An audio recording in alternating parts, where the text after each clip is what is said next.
Hello dear students, एक बार फिर Chanakya coaching classes में आपका हार्दिक स्वागत है। आज हम कक्षा 10 के लिए एक नया चैप्टर स्टार्ट करने जा रहे हैं। जो पुराने वाली बुक में ये 13वां चैप्टर था और इस बार जो 2023 में है वह ये 12वां चैप्टर है, पृष्ठीय क्षेत्रफल और आयतन। डियर स्टूडेंट, अभी तक हमने जो 2D आकृतियों के बारे में पढ़ा था। 2D आकृति यानी जो दो दिशाओं में फैली होती है, जिनकी दो विमाएँ होती है, लंबाई और चौड़ाई। जैसे आयत है, त्रिभुज है, वृत्त है, ये सारे कौन से हो जाएंगे? ये द्विविमीय आकृति हो जाती है, क्योंकि इसमें सिर्फ लंबाई और चौड़ाई होती है। अब जो हम इसमें पढ़ेंगे वो सारे के सारे कौन से होंगे? त्रिविमीय यानी 3D आकृतियाँ होगी। तो 3D आकृतियों में जो पृष्ठीय क्षेत्रफल और आयतन, ये दो चीज़ें और ऐड हो जाती है। तो सबसे पहले आइए बात करते हैं पहली आकृति घनाभ के बारे में। इसको इंग्लिश में क्यूबॉइड भी कहा जाता है। देखो, घनाभ का शेप ये इस प्रकार से होता है। ये घनाभ की लंबाई हो गई, ये इसकी चौड़ाई हो गई और ये हो गई इसकी ऊंचाई, लेंथ, ये विड्थ और ये हाइट। ये 3D आकृतियाँ होती है, यानी त्रिविमीय आकृतियाँ होती है। तो इसमें लंबाई, चौड़ाई और ऊंचाई तीनों चीज़ें होगी। अब घनाभ में कितने पृष्ठ होते हैं, तो इसको समझने के लिए आप या तो अपनी किताब को हाथ में लेकर समझ सकते हैं, या फिर अपने जिस रूम में आप बैठे हैं या फिर किसी भी कमरे को ध्यान में रखकर आप इसे समझ सकते हैं। क्योंकि जो कमरा होता है वह एक घनाभ का उदाहरण होता है, यानी घनाभ भी होता है। तो इसमें कितने पृष्ठ हो जाएंगे? पृष्ठ का मतलब फलक भी कह सकते हैं। तो कमरे में 4 तो दीवारें होती हैं और एक ऊपर की सीलिंग होती है, एक फर्श होता है। इसका मतलब इस घनाभ में कितने फलक हो जाएंगे? 6 फलक हो जाएंगे। फलक यानी पृष्ठ। उसके बाद बात करते हैं शीर्ष। शीर्ष को हम कोने भी कहते हैं। तो कोने कितने हो जाएंगे? देखो, 1 2 3 4 5 6 7 8। तो इसमें 8 कोने हो जाते हैं, यानी 8 हो जाते हैं इसके वर्टिस, शीर्ष हो जाते हैं। उसके बाद बात करते हैं कोर की। कोर यानी किनारे। तो किनारे कितने हो जाएंगे?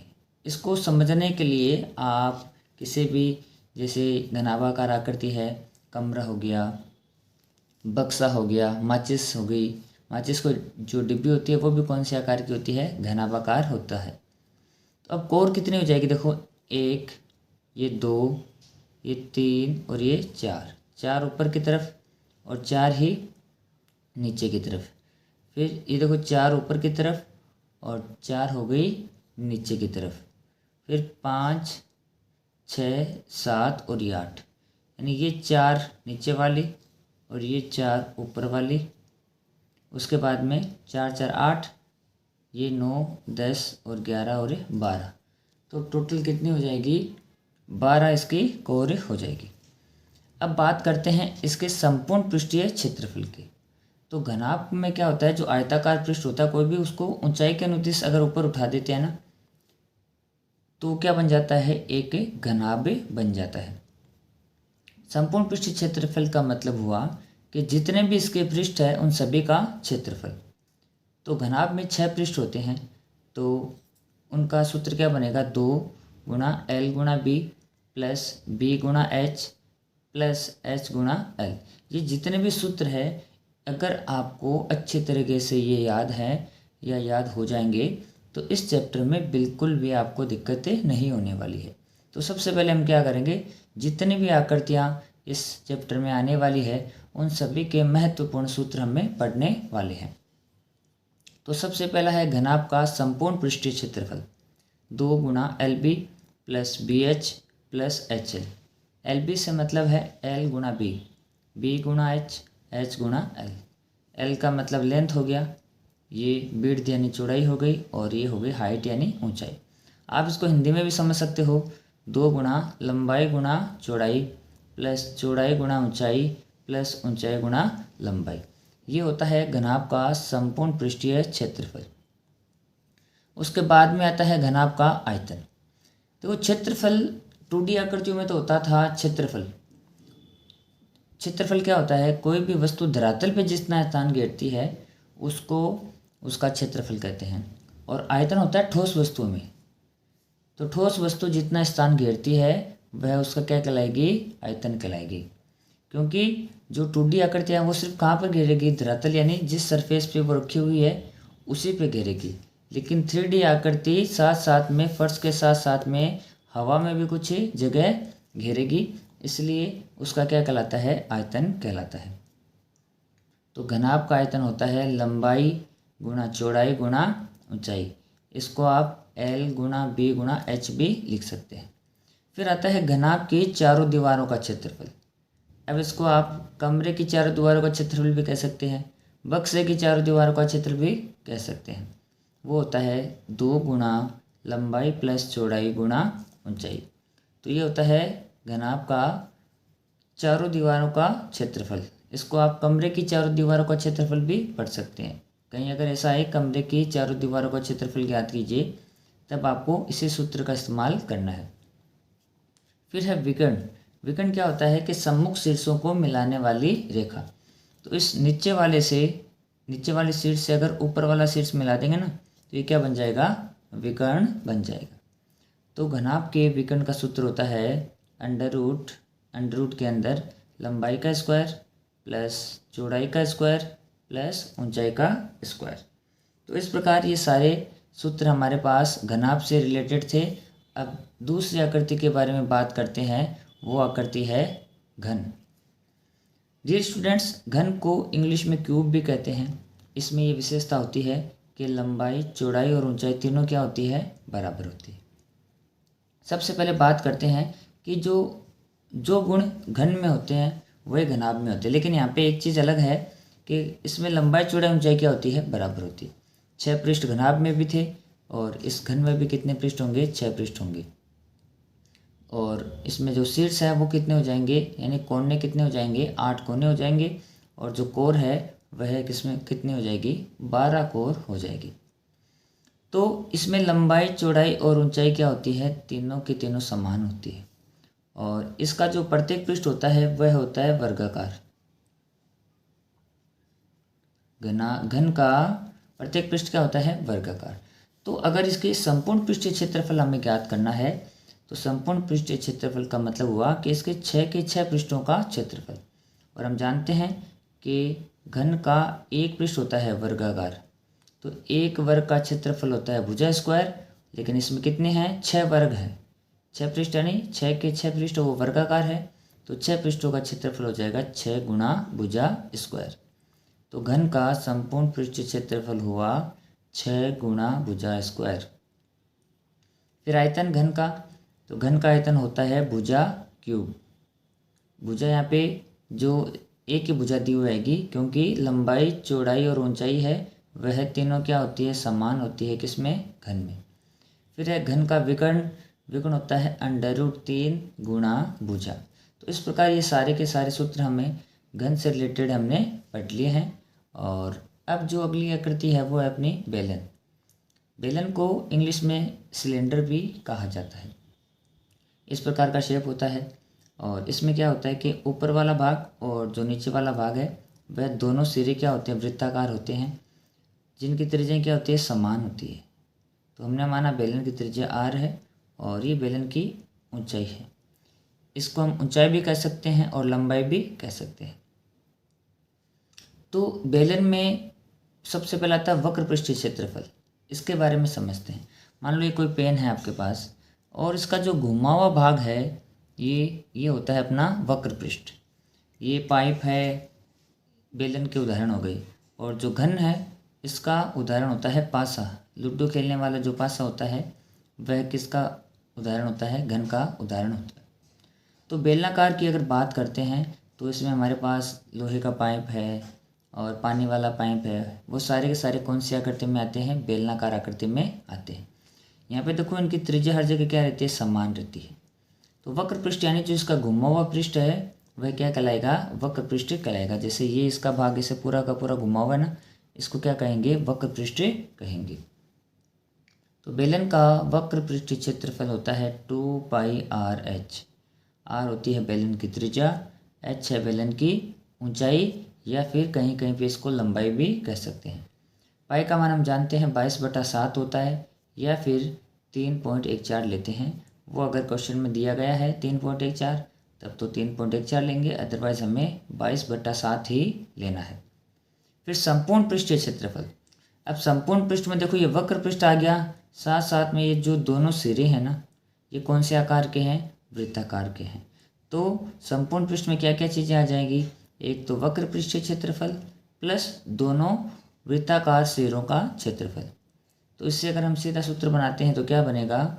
बेलन का संपूर्ण पृष्ठीय क्षेत्रफल 2πr/h + r, 2πr/h + r, ये हो गया बेलन का संपूर्ण पृष्ठीय क्षेत्रफल। संपूर्ण पृष्ठ में क्या क्या चीज़ें जुड़ेगी एक बार फिर देखते हैं। एक तो वक्र पृष्ठ और एक दोनों वृत्ताकार इसके सिरे। तो इसको हम ऐसे भी बना सकते हैं कि इसका जो वक्र पृष्ठ होता है वो होता है 2πrh प्लस ये दोनों वृत्ताकार सिरे हैं, दोनों को दोनों बराबर है, यानी दो वृत्त का क्षेत्रफल। तो एक वृत्त का क्षेत्रफल होता है πr², तो दो का हो जाएगा 2πr²। अब इसमें से देखो 2πr कॉमन ले लेते हैं। तो जब हमने 2πr कॉमन लिया ना तो क्या बचा? h + r। तो इस प्रकार ये बेलन का संपूर्ण पृष्ठीय क्षेत्रफल का सूत्र बन चुका है। फिर आता है बेलन का आयतन। आयतन होता है πr²h। तो ये कुछ बेलन से संबंधित महत्वपूर्ण सूत्र थे जो हमें आगे इस प्रश्नावली में काम आने वाले हैं। अब अगली आकृति शंकु, जिसे हम कोण भी कहते हैं। कोण, शंकु की जो आकृति है वह जोकर की टोपी, आइसक्रीम वाला कोण है, सॉफ्टी कह सकते हैं, और ये सारे किसके उदाहरण होते हैं? शंकु के उदाहरण होते हैं। अब देखो शंकु का जो आधार कह सकते हैं वो कौन सी आकृति का होता है? वृत्ताकार आकृति का होता है। इस सीधी ऊंचाई को कहते हैं हम h यानी हाइट, और ये जो तिरछी ऊंचाई होती है जिसको तिर्यक ऊंचाई भी कहा जाता है उसको l से रिप्रेजेंट किया जाता है। और जो इसका वृत्ताकार भाग होता है उसकी त्रिज्या क्या हो गई? r हो गई।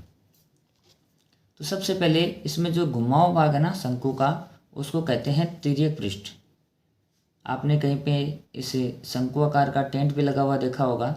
तो ये जो ये घुमा हुआ भाग है, चारों ओर घुमा हुआ भाग, नीचे वाले भाग को छोड़ देंगे तो बाकी बचा हुआ घुमा हुआ भाग है ना, उसको कहेंगे शंकु का तिर्यक पृष्ठ। तो शंकु के तिर्यक पृष्ठ का क्षेत्रफल क्या होता है? πrl, जहाँ पे l है शंकु की तिर्यक ऊंचाई या तिरछी ऊंचाई भी कह सकते हैं, और r हो गई इसके आधार की त्रिज्या। आधार इसका वृत्ताकार। फिर शंकु का संपूर्ण पृष्ठीय क्षेत्रफल। अब संपूर्ण पृष्ठीय क्षेत्रफल में क्या क्या चीज़ें आएगी? एक तो इसका ये जो तिरछा पृष्ठ है कह सकते हैं, तिर्यक पृष्ठ है, वो इस तिर्यक पृष्ठ को आप वक्र पृष्ठ भी कह सकते हो। शंकु का तिर्यक पृष्ठ प्लस इसके आधार का क्षेत्रफल। तो आधार कौन से आकार का है? वृत्ताकार है। इससे कौन सा सूत्र बन जाएगा? πr और ब्रैकेट में l + r, जहाँ पे l है इसकी तिर्यक ऊंचाई। और l कैसे ज्ञात कर सकते हैं? अगर हमें शंकु की आधार की त्रिज्या और शंकु की ऊंचाई, देखो ये तो है सीधी ऊंचाई और एक ही है तिर्यक ऊंचाई। सीधी ऊंचाई को h से रिप्रेजेंट करेंगे और तिर्यक ऊंचाई को l से रिप्रेजेंट करेंगे। तो यहाँ पे अगर r और h गिवन है तो हम तिर्यक ऊंचाई ज्ञात कर सकते हैं, l √r² + h²। फिर बात आती है शंकु का आयतन। शंकु का आयतन होता है 1/3 πr²h। तो ये शंकु से संबंधित कुछ इंपॉर्टेंट फॉर्मूले हमारे पास थे। उसके बाद बात करते हैं गोला यानी स्फीयर। अब गोले के उदाहरण देखो, टेनिस की बॉल हो गई, तो ये सबसे बढ़िया उदाहरण है गोले का। ये एक ठोस चीज़ें होती है। तो इसमें पृष्ठीय क्षेत्रफल देखो, जो बाहर का पूरा भाग होता है उसको गोले का पृष्ठ कहते हैं, उसका क्षेत्रफल होता है 4πr²। गोले का पृष्ठीय क्षेत्रफल, पूरा जो घुमा हुआ भाग होता है वो होता है पृष्ठीय क्षेत्रफल, जिसका सूत्र होता है 4πr²। फिर गोले का आयतन, आयतन आता है 4/3 πr³। तो ये गोले में दो ही महत्वपूर्ण इसमें सूत्र हैं। खोखले गोले के सूत्र और अलग होते हैं, लेकिन इसमें हमें इस बार नहीं पढ़ने को पड़ेंगे, और आगे रिक्वायरमेंट होगी तो आपको खोखले गोले के भी सूत्र बता दिए जाएंगे। उसके बाद अर्धगोला। अर्धगोले का मतलब होता है आधा गोला। जैसे आप मान लो आधा लड्डू हो गया फुटबॉल, ये जो अपनी टेनिस की बॉल अगर आधी टूट जाती है तो उसको क्या कहेंगे? आधा गोला कहेंगे। तो हम देखेंगे जब कोई चीज़ आधी हो जाती है, अगर अंदर से ठोस है, वो कांच की गोली भी है, वो एक गोले का उदाहरण है, लोहे की गोली है, तो ये सारे किसके हो गए उदाहरण, गोले के उदाहरण हो गए। तो अर्ध गोले में क्या हो गया, आधा गोला हो गया। अब अंदर से क्या, ये ठोस है, तो देखो ये जो ऊपर ऊपर वाला भाग है ना, इसका जो घुमा हुआ भाग है, उसको कहेंगे अर्ध गोले का पृष्ठीय क्षेत्रफल। पूरे गोले का पृष्ठीय क्षेत्रफल था हमारे पास 4πr²। तो ये जो इसका घुमा हुआ भाग है ना, जो ऊपर वाला, ये होता है इसका पृष्ठीय क्षेत्रफल, या इसको वक्र पृष्ठ भी कह सकते हैं। तो अर्ध गोले का वक्र पृष्ठीय क्षेत्रफल 2πr², क्योंकि पूरे गोले का क्या था 4πr²। तो आधे गोले का ये पृष्ठीय क्षेत्रफल कह सकते हो इसको, या वक्र पृष्ठीय क्षेत्रफल कह सकते हैं। अब देखो संपूर्ण पृष्ठीय क्षेत्रफल में क्या आ जाएगा, एक तो ये वक्र पृष्ठ या पृष्ठीय क्षेत्रफल, प्लस ऊपर भी क्या बन रहा है, एक आयत बन रहा है। ऊपर क्या बन रहा है, एक आयत बन रहा है। तो 2πr² तो ये हो गया, और ऊपर एक वृत्त है ना, सॉरी ऊपर एक क्या बन रहा है, वृत्त बन रहा है। तो 2πr² प्लस इसका क्षेत्रफल क्या है πr²। तो 2 और 1 3, यानी 3πr² किसका हो जाएगा, अर्धगोले का संपूर्ण पृष्ठीय क्षेत्रफल। फिर अर्धगोले का आयतन, जो पूरे गोले का आयतन होता है उसका अगर आधा कर देंगे तो हमारे पास आ जाएगा अर्धगोले का आयतन, जो कितना होता है 2/3 πr³। तो इस प्रकार डियर स्टूडेंट्स, इस चैप्टर में हमारे पास जिसका नाम है पृष्ठीय क्षेत्रफल और आयतन, इसमें ये सारे के सारे इम्पोर्टेंट कुछ फॉर्मूले हैं। अगर आपको अच्छी तरीके से ये लर्न हो जाएंगे तो इस चैप्टर में बिल्कुल भी कहीं दिक्कतें नहीं आने वाली है। तो सबसे पहले जब भी कभी आप चैप्टर पढ़ना स्टार्ट करो तो सबसे पहले इन फॉर्मूलों को अच्छी तरीके से लर्न करना है।